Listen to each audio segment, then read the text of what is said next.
менің ішім қатты пысқаннан ары бері жүрдім. Сосын секіріп жүрдім. Тауықтарға жем бердім. Тауықтармен отырып сөйлестім.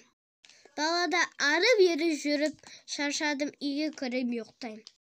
Куртка киіп жаттым, куртка кимей жаттым, жерге жаттым, сонда да ұйқым келмеді. Ұйқым келмегеннен айнаға қарап өзімен сөйлестім. VR очкиін киіп ойнадым. Ақыры ішім пысқаннан телефон ойнағым келді.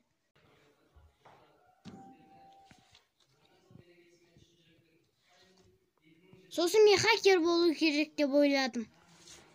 Бір күн өткен соң мен хакер болдым. Енді мен хакермін. Достарыма хакер болғанын айттым, бірақ олар маған сенбеді. Мен ары жері ойландым, бері жері ойландым. Достарымға хакер болғанды айтқым келеді, бірақ олар маған сенбейді. Мен хакерім, мені бүкіл әлем тану керек. Ол үшін мен бүкіл жаңалықтар шығуым керек.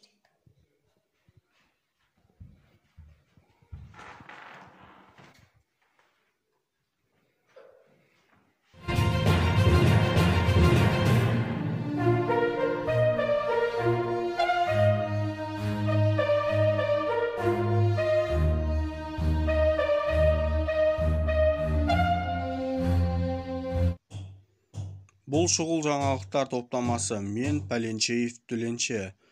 Бүгін елімізде тұманның салдарынан қатты болғандығы соншалықты көліктер соқтығысуда. Оның себебі неліктен? Сонымен қарай кетейік. Оператор кім? Қайда қарап отыр? Не болып жатыр? Эфирде Шинжаң Мырзалар YouTube каналы және Бекасыл Мұсабек. Сіздермен келетқан 2023 жылға құттықтаймын. Сіздерге зор денсаулық, қашмас қайрат, мол бақыт тілеймін. Сіздермен кішкентай мырзалар және Бекасыл Мұсабек.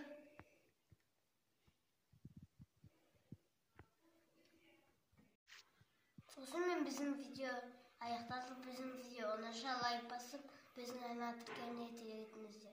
Астында қоңырау басып кетіңіздер.